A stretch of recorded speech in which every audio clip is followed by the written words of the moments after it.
istilahnya mutadathir. Jadi karena dihilangkan taknya, maka dalnya disebutkan al-mudaththir. Ya. Sebenarnya al-mutadaththir berasal dari kalimat tadaththara, yatadaththar, mutadaththira, mutadaththir. Sebenarnya ini al-mutadaththir. Maka dihilangkan tak sebagai pengganti hilang tak, maka dalnya itu harus tasydid, ya. Al-mudaththir. Ada beberapa pendapat para ulama.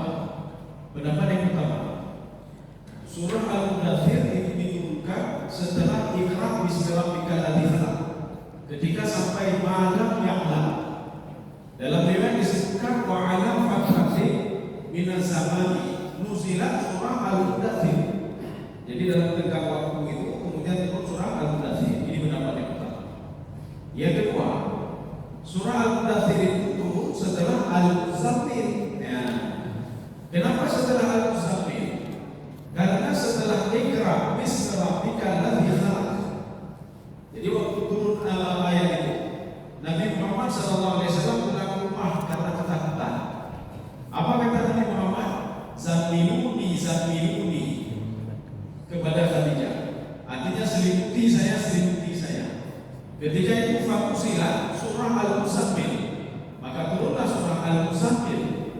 Setelah itu Nabi setelah diselimut oleh Khadijah, Nabi Muhammad SAW balik lagi ke Gua Hira. Sampai ke Gua Hira, di situ dalam riwayat disebutkan yubiku ayariya nafsah. Rasulullah SAW ingin lompat dari bukit Gua Hira, lompat ke bawah. Kemudian tiba-tiba ada seseorang yang memanggil beliau, yang mengatakan, ya Muhammad, anta Rasulullah. Ya Muhammad, kamu adalah seorang Rasulullah. Faltafatu, kata Rasulullah, ya bila yamini wa shimali. Saya melihat ke kiri, melihat ke kanan, melihat ke depan, melihat ke belakang, balap arah syaitan. Saya tidak melihat sesuatu. Tetapi ada yang memanggil saya, ya Muhammad, anta Rasulullah. Kamu adalah Rasulullah SAW. Kemudian Rasulullah fanadhatu ila fawq. Saya melihat ke atas. Fa'idha, ada sesuatu, kata Rasulullah, alal arsy. Jadi di tempat-tempat itu bainas sama wal ardh, di antara langit dan bumi. Ketika itu Rasulullah ketakutan dan pulang, sehingga memakai selimut, sehingga turunlah ayat ya ayyuhal mudaththir. Jadi ada pendapat tadi. Pendapat yang pertama, turunnya surah Al-Mudaththir itu setelah alam fatratin min malam ya'lam. Jadi setelah malam ya'lam ada tenggang waktu turun surah Al-Mudaththir. Tapi pendapat yang kedua, setelah turun surah Al-Mudaththir, setelah turun surah Al-Muzammil. Ya, sekarang kita baca ayat pertama. A'udzu billahi minasyaitonir rajim. Bismillahirrahmanirrahim. Ya ayyuhal mudaththir. Itu kalau ayat ini tidak ada ha, maka ayat ini mubham. Ya, tidak ada ayat mubham. Ya ayyuhal mudaththir itu masih mubham. Tetapi ketika ayyu itu digabung dengan ha, setelah ha ada alif lam yang tadi itu menjadi ma'ruf. Dari mubham menjadi ma'ruf. Jadi ya ayyuhal mudaththir itu panggilan khusus, kata Imam As-Sa'di, lin Nabi Muhammad sallallahu alaihi wasallam. Itu panggilan khusus untuk Nabi Muhammad sallallahu alaihi wasallam. Makanya ini kalimat ini al-mudaththir itu ya ayyuhal mudaththir yadullu ala mulamafah. Itu menunjukkan kepada mulamafah. Mulamafah itu apa? Panggilan dengan makhluk. Ini sama seperti ya bunayya aqimi shalah, wahai anakku makhluk. Atau seperti dalam diskusi, ya ibadi kullukum dhalun illa man hadait. Kalimat ya ibadi itu menunjukkan talaquf. Talaquf itu kalimat yang bagus, kalimat yang satu. Ya bunayya aqimi shalah. Seorang ayah memanggil anaknya ya bunayya, wahai anakku bahagia. Jadi bukan panggil dengan panggilan yang tidak benar. Ya. Makanya ini namanya uslub talaquf. Ini begitu juga. Ya ayyuhal mudaththir, ada alif lam. Kalau seandainya tidak ada alif lam, ya ayyuhal mudaththir, kalimatnya ibham. Ya ibham. Makanya ada alif lam yazulu ibham. Maka ibham itu sudah hilang. sebagian khusus Nabi Muhammad SAW yang tidur di bawah selimutnya. Jadi selimut itu ithar namanya. Jadi al-mudaththir yang memakai selimut. Kaum muslimin sekalian jemaah yang dirahmati Allah Subhanahu wa taala. Kemudian kita lanjut ayat yang kedua. Qum fa'anzir. Qum ini artinya bangun. Kamu jangan tidur lagi. Fa'anzir ini fa ini itu li syiar. Fa ini yaitu ala syiar. Kemudian fa ini bimana wujubul isra. Itu makna fa'il. Karena nanti fa macam-macam. Ada fa jawab. Jadi fa jawab kalau kamu buat begini maka harus begini. Itu fa jawab namanya. Nanti ada fa insah. Nanti ada fa fasiyah. Nanti ada juga fa taqib. Fa taqib itu ketika kita berdoa kepada Allah, ketika langsung dikabulkan itu namanya fa taqib. Ya, fa taqib namanya. Contoh. Ashabul Kahfi berdoa kepada Allah Subhanahu wa taala. Wa hayyi lana min amrina rasyada. Ya Allah tolong kami ya Allah. Jadi maka doa itu bisa kita minta kepada Allah. Tatkala kita sudah tidak tahu jalan mau kemana lagi. Kabur, ya. Sudah tidak tahu kita mau kemana lagi, maka kita doa seperti doa Ashabul Kahfi. Wa hayyi lana min amrina rasyada. Berikan petunjuk kepada kami ya Allah. Langsung direspon oleh Allah. Perhatikan ayat selanjutnya. Fadarabna ala adhanihim fil kahfi sinina adada. Itu fataqi namanya. Ya, bukan fataqi. Mana fataqi langsung direspon oleh Allah Subhanahu wa taala. Atau di ayat lain, fasar yasiru li yusra. Sebagian penafsir mengatakan fataqi. Tapi dalam tafsir Ibnu Asyur beliau mengatakan itu fataqfis namanya.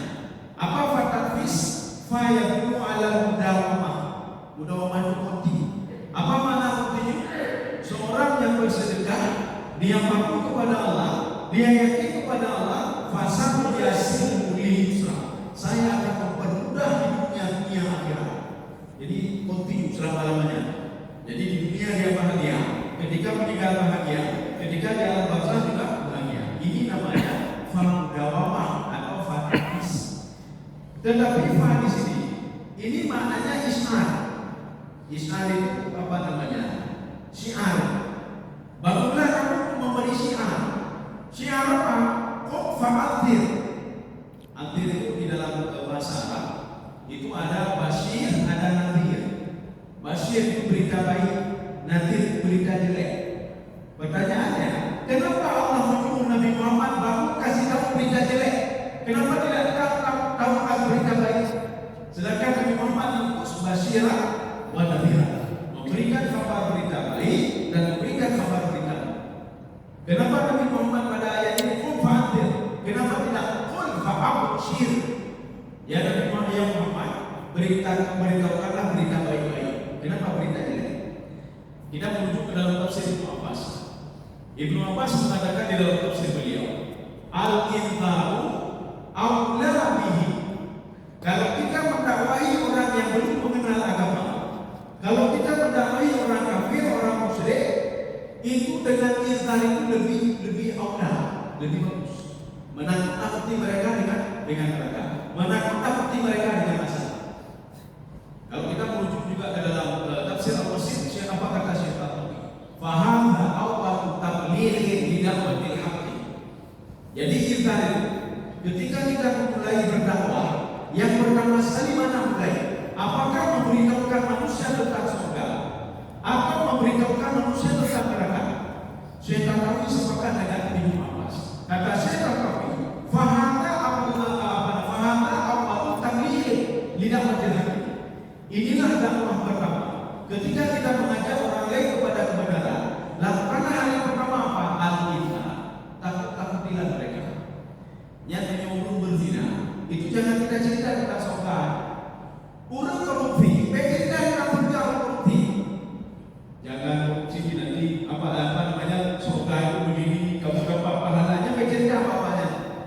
Ketika kita mengajak orang kafir untuk masuk Islam, cerita tentang surga, cerita tentang maksiat, cerita tentang apa yang sudah mereka lakukan, cerita tentang neraka.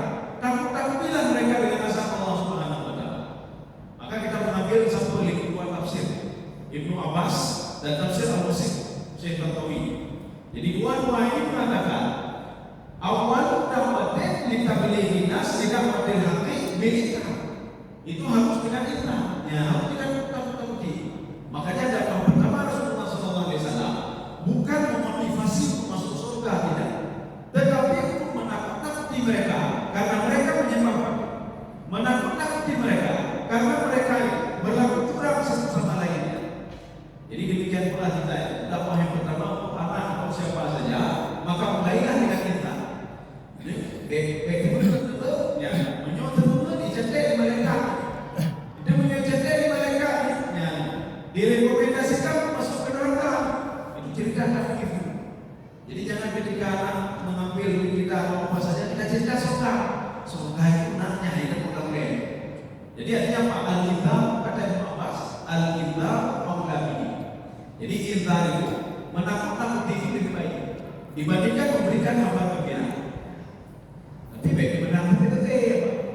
Juga bicara makan benar tetap. Kali benar itu tetap. Ya, itu baru dapat kalah Tuhan. Besok baru baca kebaikan. Hari ini kita menakut-nakuti. Setelah itu besok baru baca kebaikan. Mari kita bersedekah. Yang menurut dia aku dapat sedekah. Dia pentingnya kita sedekah. Walaupun dia bersedekah, sedekahnya itu ditolak oleh Allah. Kenapa ditolak? Jadi makanya di dalam semua hadis Rasulullah, hadis ini ada juga di dalam kitab Ihya Ulumuddin. Seorang yang menzalimi orang lain, dia korupsi punya orang lain, dia ingin membersihkan hartanya dengan bersedekah. Dia korupsi 1 miliar, dia ingin bersih hartanya, maka dia bangun masjid. Masjidnya tadi 10 juta, masjidnya 10 juta, ya. Berarti ketika mau 40 juta sudah bersih harta saya. Apa jawab Rasulullah? Atau apa jawab Imam Al-Ghazali ketika menyikapi hadis Rasulullah SAW? Kita mengambil pendapat Imam Al-Ghazali saja, karena beliau mengambil juga hadis Rasulullah SAW.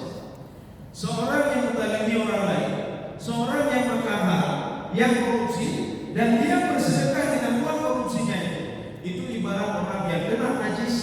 Setelah itu dia menghilangkan najisnya dengan air najis lagi, maka najis itu tidak akan pernah hilang, tidak pernah hilang najis. Jadi najis itu tetap berada sebenarnya. Maka bagaimana caranya? Kalau kita korupsi 1 miliar, kembalikan 1 miliar. Oh, nampak ini, nah, jauh pengen balik lain. Jangan tadi orang lain. Maka Rasulullah mengatakan apa? Kalau kamu memegang sesuatu, artinya apa? Sesuatu jabatan. Itu enak di dunia kata Rasulullah. Wa zulumatu yaumil qiyamah. Itu kegelapan di hari kiamat. Maka hati-hati sama jabatan. Hati-hati, memang enak mengalami. Tetapi Rasulullah mengatakan, itu di hari kiamat nanti kesusahan sendiri bagi. Itu kegelapan bagi. Zulumatu yaumil qiyamah. Kaum muslimin sedang jamaah di dalam Allah Subhanahu wa taala. Kalau di dalam tafsir At-Tabari itu adalah salah satu tafsir bil ma'thur.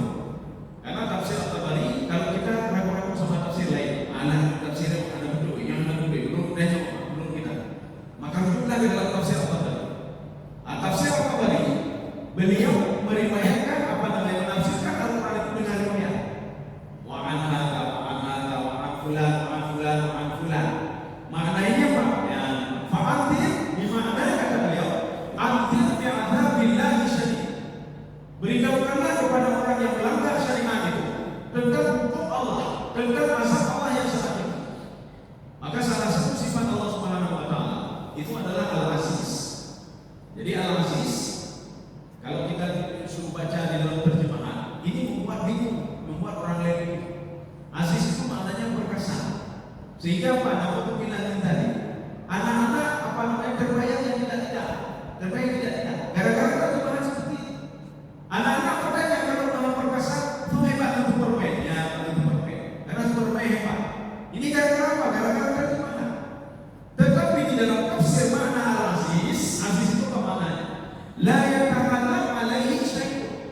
Tidak ada yang bisa mengalahkan keputusan Allah Subhanahu wa taala. Itu makna Al-Aziz. Contoh, Allah ingin memberikan nikmat kepada si fulan. Tidak ada satu orang pun yang bisa mengangkat nikmat itu.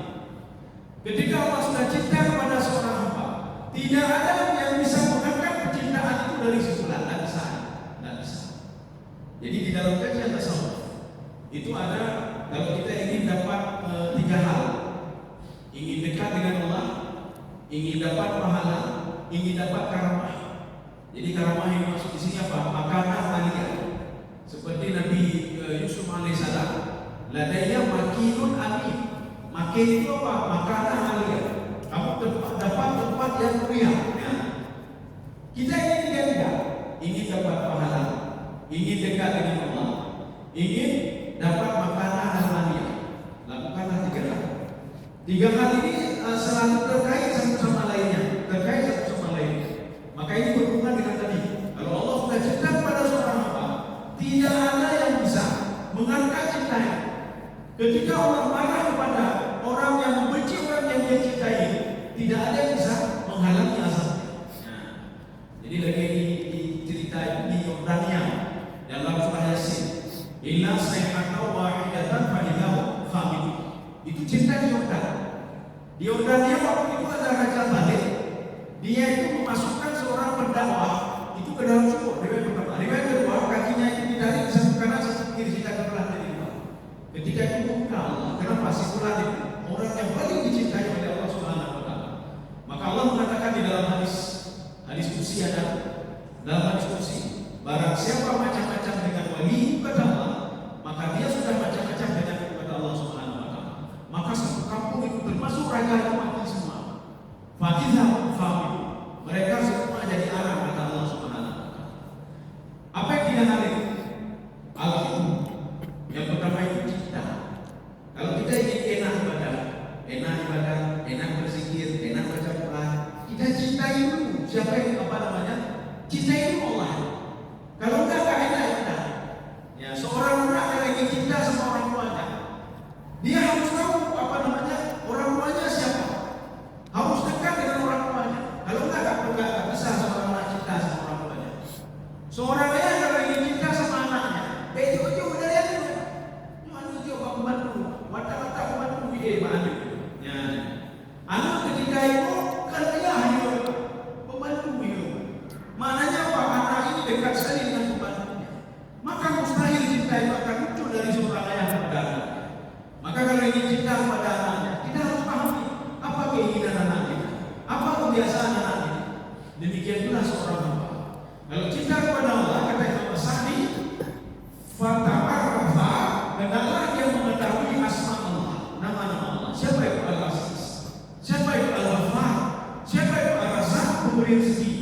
Makanya tidak akan pernah takut kalau dia kenal siapa itu Ar-Razzaq. Seorang hamba yang tahu kalau Allah itu Al-Ghafar, pemberi kebahagiaan, dia tidak pernah takut kepada siapa yang memberikan kebenaran adalah Allah Subhanahu wa taala. Tapi yang kita tahu siapa itu Allah, maka cinta itu akan muncul pada dirinya. Yuk mudah-mudahan dari cinta Allah pada diri semuanya tak tahu. Lumayan. Lo cinta Rasulullah. Rasulullah tak ada beri ini.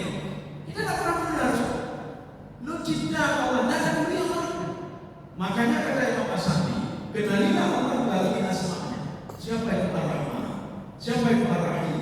Siapa itu Al-Jabbar? Siapa itu Al-Aziz? Siapa itu Al-Ghafur? Ya. Ini yang pertama. Kemudian yang kedua Ar-Raja. Raja ini apa? Raja itu memohon dengan tulus hati. Itu raja namanya. Makanya seperti seorang pengemis. Ya. Ini di dalam tafsir Tafsir Al-Wasit, bukan tafsir Al-Wasit. Di dalam kitab Amalul Qulub, beliau mengatakan al-farqu baina raja wa talab. Beda raja dengan talab. Kalau raja itu dengan sepenuh hati dia minta. Kalau talab cuma sekedar minta saja. Ya, kalau ada pengemis lewat dekat itu, anak itu baik dia boleh. Tetapi kalau ada pengemis mendatangi kita, menjulung batu dia kali ngomong dia itu raja namanya. Maka kalau kita bawa ke rumah, ada orang kadang-kadang berdoa, ya Allah, dijauh begini gitu, menurut derana dulu kayak dijauh begini. Nyatanya betapa itu bukan raja, itu palang. Dia minta, kalau kau kasih dia minta. Ya Allah, sembuhkan anak saya kata kita betul lagi. Punya beliau, itu palang namanya. Tetapi raja, ya Allah, saya bertawassul dengan amal ibadah saya. Belum boleh belum tidak. Ya. Ini salah satu yang dibolehkan di dalam kitab Riyadhus Shalihin. Ada ketika seorang pemuda terjebak di dalam rumah, ada 3 orang pemuda terjebak di dalam rumah. Mereka nggak mungkin bisa keluar. Kenapa? Karena di situ disebutkan hadis Tuhan. Hari itu apa? Buahnya turun ke bawah. Maka batu bergelinding dari atas ke bawah. Tapi kalau disebutkan kahfon, kahfon itu apa? Itu buah tetapi dia lurus terus, tidak turun ke bawah. Seperti buah Ashabul Kahfi. Maka jumlahnya itu buah Ashabul Kahfi tidak turun ke bawah, tetapi apa? Lurus saja dia. Maka salah satu pemuda itu berdoa kepada Allah. Jadi apa kata pemuda? Karena kami bisa tolak lagi betul. Mereka bertawassul kepada Allah Subhanahu Wa Taala dengan raja sekali dia minta. Apa dia minta? Ya Allah, dulu ya Allah, dulu ya Allah, dulu buka pintunya ya Allah. Saya pernah berbuat amal ibadah ya Allah. Ketika ibu saya masih hidup, saya mandikan dia, saya ganti pakaiannya, kemudian saya berikan makanan kepada dia, saya jaga ibu saya sampai dia menikah ya Allah. Saya ikhlas ya Allah. Kemudian pemuda ini mengatakan, saya bertawassul dengan amal ibadah saya menjaga ibu saya. Tolong bukakan pintu dua ini, terbuka pintu dua. Kenapa? Karena raja itu berbeda dengan pandang. Maka dalam berdoa begitu juga. Makanya kita nanti jangan cuma baca doa, amin, amin, amin. Kita cuma amin, mau penting amin, penting amin. Neduku yang kayak ini, mau yang penting amin betul. Itu kalah namanya, padahal tidak tahu apa makannya. Tetapi kalau betul-betul bahkan amin. Nah ibu-ibu melangkai itu, katanya teman-teman ada amin, teman-teman ada ibu ya. Makanya raja itu muncul. Ketika seorang paham apa yang dia minta, maka raja itu muncul. Raja itu muncul. Ini yang kedua. Kemudian yang ketiga, al-khawf. Khawf itu apa? Takut. Takut bagaimana? Sebagian pakar tasawuf mengatakan, barang siapa yang sudah raja bahwa ya dia sudah takut berarti kepada Allah.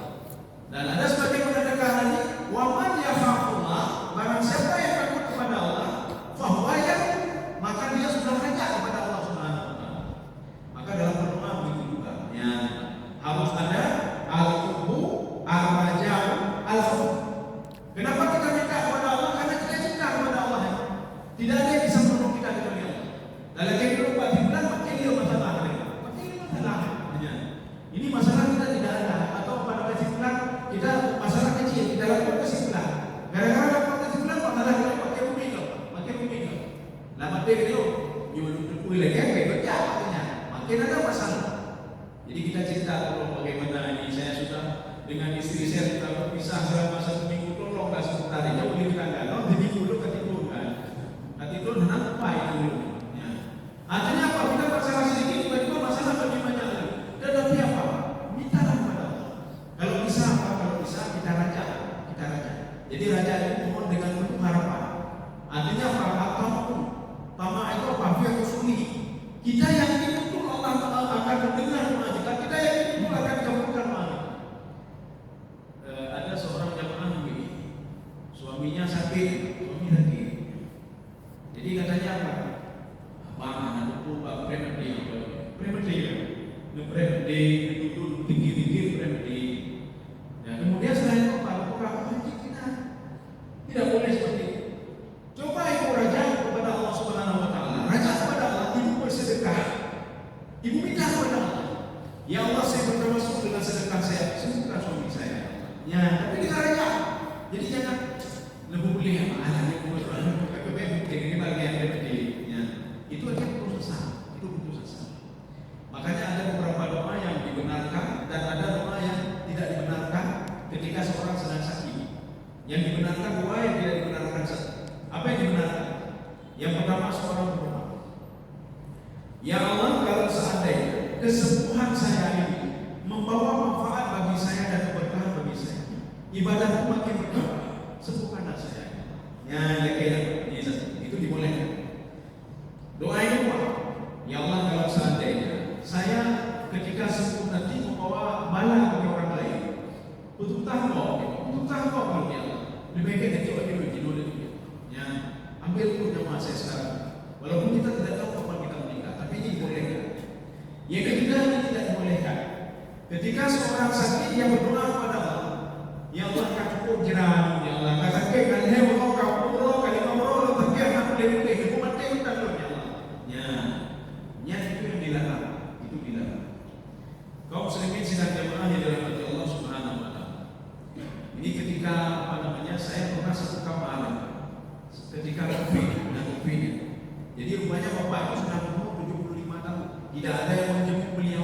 istri tidak minum, anak tidak minum, ya pokoknya semayangkan. Karena semayangkan. Ketika saya tanya kenapa tidak salat, apa yang mati? Ibu tapi mati, ibu juga mati. Kita ini kayak uang. Lu bukan kita mengharap pada Allah. Anak kita mungkin awal meninggal itu betul. Yang penting kita semayang, mana semayang? Karena mungkin bukan 25. Kumpul lagi pada hadapan lelaki tetap tidak mau salat. Rupanya beliau melihat saya salah belum bayar. Walaupun air itu belum bayar kecil itu dalam. Rupanya malam besoknya beliau bangun dengan malam berdoa kepada Allah. Ya Allah, hidup. Gemuk kayak gemuk salah aja. Beliau sudah melakukan raja. Akhirnya besok dokter mengatakan bapak sudah bisa pulang. Maka dia pesan Pak ya baik waktu bayar. Dan bapak terus berdoa kepada Allah Subhanahu Wa Taala. Jadi semua itu keputusan itu. Kalau menurut kita bapak pun meninggal, kalau kita meninggal, kalau Allah masih memberikan berkah itu kepada bapak. Ya. Yang jelas raja. Jadi raja itu memohon ataku ala usuli. Itu kalau di dalam kajian apa ilmu balagah. Kalau raja atau taraji itu apa taraji itu? Jadi apa ayat usuli. Seorang tamak untuk bisa dapat itu bagaimana caranya? Dan kita pernah diajarkan oleh Rasulullah SAW melalui sahabat. Ketika seorang sahabat dia berdoa ya Allah menjulur surga yang paling benci Allah yang hukum benci. Maka Rasulullah mengatakan wahai sahabat jangan dulu kamu mintalah surga yang paling tinggi yaitu surga Firdaus. Mengharapkan kepada Allah, rajalah kepada Allah untuk bisa dapat surga paling tinggi. Om sedih sekali itu makna indah. Ya sudah ayat kedua. Sekarang kita lihat. Oh ya. Ada juga yang mengatakan begini, di mana wujubi isra. Jadi amdir itu memang sebuah kata kerja, sebuah kata perintah. Yang Muhammad bangunlah kamu, nasihatilah mereka tentang asal Allah. Apa maksudnya? Biduni tarakutin tanpa ragu. Maka kita anak pelera kita tidak usah jauh-jauh, kita dakwah anak kita sendiri saja, dakwah istri kita sendiri saja. Jadi dakwah anak bagaimana? Hanya semayang bela-bela bukan semayang bela-bela. Ketika anak suka bohong, bela-bela untuk menegur anak itu. Kalau bohong itu tidak baik. Ya, jangan dengan mengandung mana ilmu hati ilmu tidak paham. Beda paham, adik tahu tidak paham. Adik kandung tahu tidak paham bedanya. Saudara sendiri kita tahu. Tidak usah jauh-jauh. Tidak paham, tidak paham. Anak tahu hanya semayang. Jadi bagusnya apa? Kita dakwahnya nanti. Bagaimana cara mendakwahnya anak dan istri? Di dalam tafsir At-Tabari, ketika beliau menyikapi ayat qu anfusakum wa ahlikum nar. Qu anfusakum kata beliau, jagalah dirimu, anggota tubuhmu, hatimu, jaga dari azab Allah. Yang pun dilakukan. Maka kita ini sebelum mendakwahi orang, kita jaga jarumnya ada tubuh mati, bapaknya ada tubuh mati, punya ada tubuh dalam kemah Allah. Matanya ada tubuh mati. Hatinya ada buah maksiat, ada anak mengkong, ada kiri, dan kemana kau? Ya sudah, itu buah maksiat. Wahliku menafsir mengatakan ahliku itu apa? Memelihara maksiatnya. Anakku dan istri. Bagaimana mendakwahi mereka? Bitaklimin wa taklimin. Dengan mengajarkan mereka itu pendidikan agama dan mengajarkan akhlak dan moral kepada mereka. Ini cara pendidikan. Bagaimana cara pendidikan? Nampakkan kepada anak kalau kita tidak berbuat apa yang kita katakan kepada anak. Ini HP baca roh, HP dah baca. Nah, bedanya HP ini open kecil dengan HP. Ini HP dah baca roh.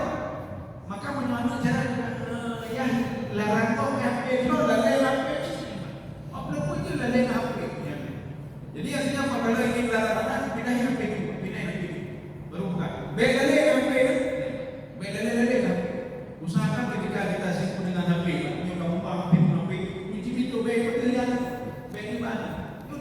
Kita lalai berapa ber apa yang mengkrek ber apa yang isyak ber kita apa yang mengkrek lalai apa yang ikan lalai ujian artinya apa taklid itu tidak ada di dalam kajian tersebut seorang itu orang tua itu tingkah lakunya itu lebih berpengaruh ta'asur dibandingkan omongannya. Anak ini ucapan kita hanya ada umumnya.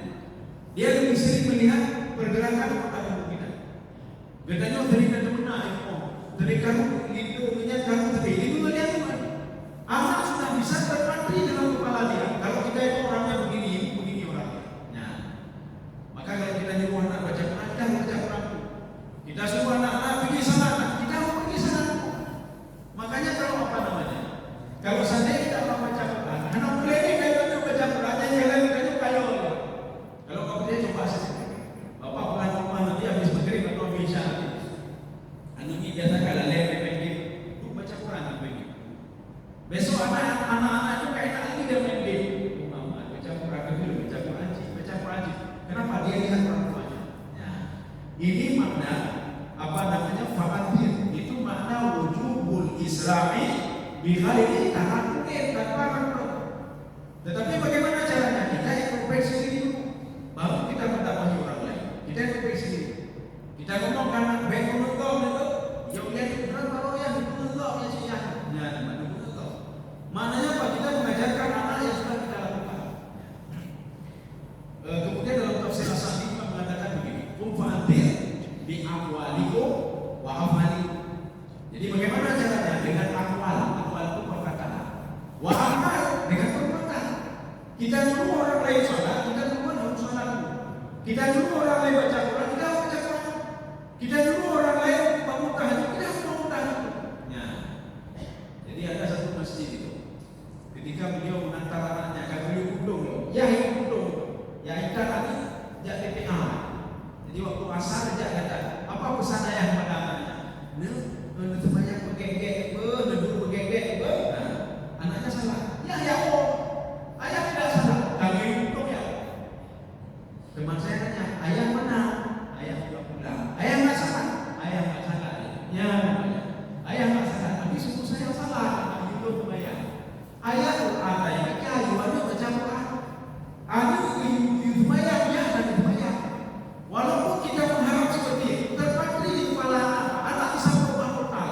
Kenapa? Karena dia melihat ayahnya seperti itu, melihat ibunya seperti itu. Ini namanya apa? Akhlak takasub namanya. Ya, ini akhlak itu kan ada dua. Jadi akhlak yang memang tidak bisa berubah, ada akhlak yang berubah. Ada satu lagi akhlak yang betul-betul. Kalau dia akhlak, maka dia terus seperti ya. Ya. Kaum muslimin sedang dimulai dalam kita lagi ayat 3. Ini kita baca dulu karena penerjemah tidak hadir hari ini. Kawai kalau adanya kawai kita baca belum kemah hadir. Maka tidak ada penerjemah kita hari ini. Mungkin kalau ada saya baca. Nah. Kalau enggak saya terjemahkan saja. Warabbaka fakabir. Dan kepada Tuhan hendaklah kamu fakabir. Fakabir itu fakabir. Azim itu apa? Dalam membesarkan Allah Subhanahu wa taala. Ini berkenaan dengan tauhid.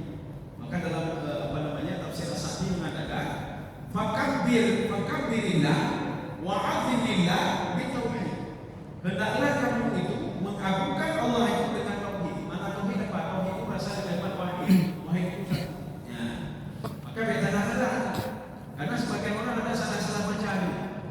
Qul huwallahu ahad. Yang betulnya begini. Qul huwallahu ahad. Karena kita mengikuti apa? Qul huwallahu ahad, Allahu samad. Ahad itu apa artinya? Menyendiri tersendiri. Seperti hadis ahad. Ya. Jadi hadis itu ada hadis masyhur, ada hadis mutawatir, ada hadis masyhur, ada hadis ahad. Kalau dilihat dari perawinya, kalau dia ada 10, dia tambah paham. Kurang daripada itu paling tidak ada 3. Itu hadis masyhur. Kemudian nanti 1, dia perawi itu 1, maka itu hadis ahad namanya. Jadi hadis ini beda macam dengan qul huwallahu ahad, ada ahad. Yang ada ahad. Qul huwallahu ahad, Allahu samad.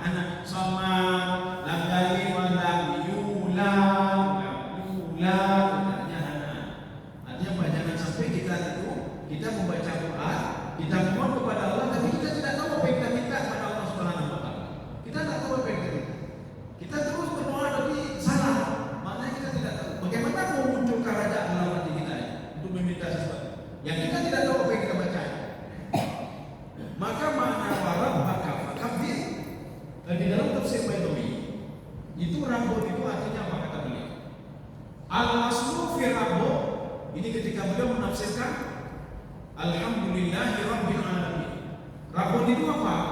Rabbun asluhu rabba yurabbi tarbiyah. Yurabbi syai'an fa syai'an hatta kamula. Ya. Wal khaliqu yurabbi makhluqan. Nah itu kata Imam Ghazali. Mana Rabbun itu? Asal kalimatnya rabba yurabbi tarbiyah. Maknanya apa? Mengajarkan dia. Apakah mengajarkan etika atau ajarkan pendidikan atau apa saja? Syai'an fa syai'an hatta kamula, sehingga dia sempurna. Makanya seorang hidup tidak hanya mendidik fisik dia, mendidik otak dia juga, mendidik jiwa dia. Maka ini namanya tarbiyah. Dari kecil dikomando dan diberikan pendidikan oleh orang tua, itu namanya tarbiyah. Allah lebih dahsyat lagi dibandingkan itu, lebih dahsyat lagi dibandingkan itu. Jadi artinya apa? Mengajarkan kita sesuatu hal yang sedikit demi sedikit sehingga kita menjadi manusia sempurna. Ya, inilah namanya insan kamil, manusia yang sempurna. Tetapi masalahnya kita tidak mengenal Allah Subhanahu wa taala yang sudah memberikan rezeki, yang sudah memberikan hikmah, memberikan hidayah, memberikan petunjuk dan lain sebagainya. Ya, kita sendiri. Makanya makna Rabbil Alamin di situ apa? Ada yang menafsirkan Rabbil Alamin adalah yang menjaga manusia dan jin. Ada yang mengatakan alam ini itu apa? Itu semua yang diciptakan oleh Allah Subhanahu wa taala. Jadi makanya Imam Baidawi mengatakan tidak mungkin Allah Subhanahu wa taala yang menciptakan sesuatu membiarkan begitu saja, tidak mungkin. Tidak mungkin. Rezeki tetap diberikan, semua diberikan oleh Allah Subhanahu wa taala. Cuma tergantung orang itu. Apakah dia mau mengenal Allah atau tidak? Kalau dia mau mengenal Allah, maka dia itu akan menjadi seorang mukmin yang sejati. Kalau dia tidak mau mengenal Allah, dia termasuk orang-orang kufur yang menutupi dirinya, tidak mengenal Allah Subhanahu wa taala. Warabbaka fakabir. Kenapa demikian? Ya, karena ini kan Nabi Muhammad kan pertama sekali, artinya pertama sekali diperkenalkan siapa pencipta langit, pencipta bumi. Jadi bukan tauhid uluhiyah dulu. Ini masih rububiyah. Sama seperti Nabi Musa alaihissalam. Perhatikan nanti di dalam Al-Quran pada surah Thaha. Ketika Allah Subhanahu wa taala berfirman, kamu tahu siapa saya? Nah, pernyataan pertama Allah mengatakan Rabbul. Yang kedua Allah mengatakan Ilahu.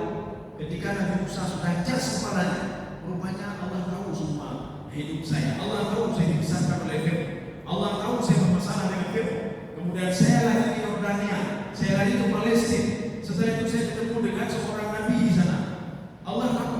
Ya, jadi artinya apa? Setelah itu ketika Nabi Musa tahu siapa itu Allah, Allah mengatakan, saya ini adalah Allah Tuhanku yang kau sembah. Baru menggunakan kalimat ilah. Yang pertama Rabbul, yang kedua ilah. Ya, ini begitu juga. Rabbaka fakabir. Ya, dan kepada Tuhanmu hendaklah agungkan Tuhan. Ini kalau di sini azim ani isyrakil musyrikin. Jadi hendaklah kamu itu yang Muhammad, kamu berikan peringatan kepada mereka kalau syirik itu tidak benar. Ya. Tidak ada Tuhan lebih daripada satu. Jadi Tuhan itu esa. Itu makna fakabir. Itu makna warabbaka fakabir. Ya. Sekarang kita lihat ini hampir bisa. Ya, kita usahakan satu ayat ini. Ini ayat yang pendek-pendek. Wa thiyabaka fatahhir, dan bersihkanlah bajumu. Jadi kalau di dalam tafsir Jalalain, salah satu tafsir paling simpel dari sekian banyak tafsir itu adalah tafsir Jalalain. Kenapa tafsir Jalalain? Tafsir Jalalain adalah salah satu tafsir ijmali. Ijmali itu menafsirkan Al-Quran masih secara umum. Maka beliau menafsirkan wa thiyabaka fatahhir, itu maknanya apa? Mandi najasa, bersihkan bajumu supaya tidak kena najisnya. Itu masih jalan. Tetapi kalau kita merujuk ke dalam tafsir Ibnu Abbas, kita merujuk ke dalam tafsir At-Tabari, kita merujuk ke dalam tafsir Al-Baidawi, kita merujuk ke dalam tafsir Ibnu Ashur. Beliau mengatakan apa? Ini kalimat majas. Bersihkanlah warabbaka fatahhir, wa thiyabaka fatahhir, dan bersihkanlah baju. Maknanya apa? Bersihkanlah hati. Kalau ini diberikan ilmu oleh Allah, diberikan petunjuk oleh Allah, kuncinya di hati. Maka kadang-kadang kita kenapa saya bingung selalu, ya Allah, kenapa tidak pernah kau berikan petunjuk, kenapa tidak pernah kau arahkan? Petunjuk itu datangnya di hati, ke hati datangnya, tempatnya di hati. Bagaimana petunjuk itu bisa masuk ke dalam hati kalau hati ini kotor? Jadi bagaimana caranya? Kata Imam Al-Ghazali, bersihkan tubuh hatimu minal akhlaq, dari yang kotor-kotor, dari yang kotor, tipu dengki, tipu gegau, timbul riya, timbul sum'ah, hilangkan dulu ini, baru hidayah petunjuk ilmu itu baru sampai. Makanya Nabi Musa alaihissalam, ketika Nabi Musa ini contoh Allah ingin memberikan pelajaran kepada Nabi Musa. Ada dalam tafsir Mukhtasar Sahih Tafsir Ibnu Katsir yang sudah ditahqiq oleh Ibnu Adawi. Apa kata Nabi Musa alaihissalam? Man a'lama Bani Israil. Siapa Bani Israil paling pandai berzina? Ya, kata beliau. Kemudian mereka tidak menjawab, mereka diam saja. Nabi Musa menjawab sendiri. Apa kata Nabi Musa? Ana a'lamu Bani Israil. Saya lah orang paling pandai di Bani Israil. Ya, perhatikan lagi. Kita lihat sekarang bagaimana reaksi Allah terhadap Nabi Musa alaihissalam. Dalam riwayat itu disebutkan fa'ataballahu, Allah Subhanahu wa taala memberikan pelajaran kepada Nabi Musa. Kemudian setelah itu apa? Menarik karamah ilmu Nabi Musa alaihissalam, dipending karamahnya, tidak diberikan lagi oleh Allah Subhanahu wa taala gara-gara itu kuno. Bahkan sudah ada kamu dalam hati. Maka kalau ada sudah ada kamu dalam hati, itu ilmunya kemudian ditarik oleh Allah. Nabi Musa jawab kembali. Kemudian apa kata Allah? Wahai Musa, inna li 'abdan amharu minka. Ada seorang hambaku lebih mahir dibandingkan kamu. Lebih ilmunya lebih hebat dibandingkan kamu. Fi majma'il bahrain. Dia ada di pertemuan lautan. Ya. Maksudnya bukan itu yang kita ceritakan. Seorang yang berbuat maksiat karena ilmunya akan dicabut oleh Allah. Kapan diberikan kembali? Setelah dia bertobat, dia minta maaf kepada Allah, kembali oleh Allah Subhanahu. Jadi makanya Imam Syafi'i hafalan beliau itu kacau hafalannya. Ketika kacau hafalannya, apa kata beliau? Syakautu ila waqi'i su'ahid. Saya melapor kepada guru saya namanya Waqi. Hafalan saya kacau sekali. Ayat itu mau dibaca. Apa kata Waqi? Fa arsyadani ila tarki ma'asi. Beliau menganjurkan saya untuk meninggalkan maksiat. Maksiat apa itu? Namanya maksiat matahari. Janganlah mata. Fa innal ilma nur. Ilmu itu cahaya. Ilmu itu cahaya. Kita bisa membedakan, kita paham itu cahaya. Wa ilmu Allah la yu'ta lil nas. Ilmu Allah tidak akan pernah diberikan kepada orang yang berbuat maksiat. Makanya supaya tidak ada orang yang tidak ada maksiat. Kadang-kadang roh dekat ke kau, roh dipegang, roh dimenang kau. Maka istighfar. Mudah-mudahan dengan istighfar itu karamah dan hidayah dikembalikan lagi. Nah, pegang berkali-kali oleh Allah. Kita istighfar dikembalikan lagi. Ya, dikembalikan oleh Allah. Karena apa? Tak mungkin muncul dua di sini. Enggak mungkin muncul timbul mu'eh dengan petunjuk, enggak mungkin muncul. Kalau muncul mu'eh, maka petunjuk itu. Muncul petunjuk, maka mu'eh itu. Ya, makanya menyonau mu'eh, kau dengki, kau ria dalam ibadah. Itu petunjuk sudah tidak ada dalam ibadah. Ini sama seperti tafsiran dalam surah An-Nas. Dalam surah An-Nas, qul a'udzu birabbin nas, malikin nas, ilahin nas, min syarril waswasil khannas. Rupa kata Ibnu Abbas, di dalam hati manusia ini ada jin namanya khannas. Bagaimana rupanya? Ini digambarkan oleh Ibnu Abbas. Kepalanya seperti kepala anjing, yang udah agak bulat. Kemudian mulutnya itu seperti famil sobat, seperti bulu ular, panjang walaupun hampir sama seperti anjing. Apa yang dilakukan di hati manusia? Faya wa rasahu ala qalbi bani adam. Dia tidur di hati manusia. Maka kita selalu buta. Kapan dia keluar? Tatkala manusia berzikir kepada Allah, astagfirullah, subhanallah, maka dia dengan cepat dia keluar. Maka dia dipanggil dengan khannas. Khannas itu apa artinya? Khuruju bisur'ati, keluar dengan sangat cepat sekali. Ketika manusia lengah tidak mau melauti, maka supaya baik dan mau menjadi dan mau lebihnya, maka kita dalam waktu salah lima waktu itu paling tidak terus kita bertasbih kepada Allah, terus berzikir kepada Allah. Tidak mesti kita salat qiyamah waktu muda, sambil kita jalan astagfirullah, kita beristighfar. Jadi ada yang mengatakan, tapi istighfar kebelnya. Gimana cara istighfar kebelnya? Belum balik katanya bapak itu. Jino di Aceh, bukan di Aceh betul, mungkin ada di Aceh. Dia satu nanti WA sampai main ke tanah anak negara nanti WA. Yang betul itu masa pikir aja. Masa saya astagfirullah. Beliau bilang, mana mungkin yang istighfar itu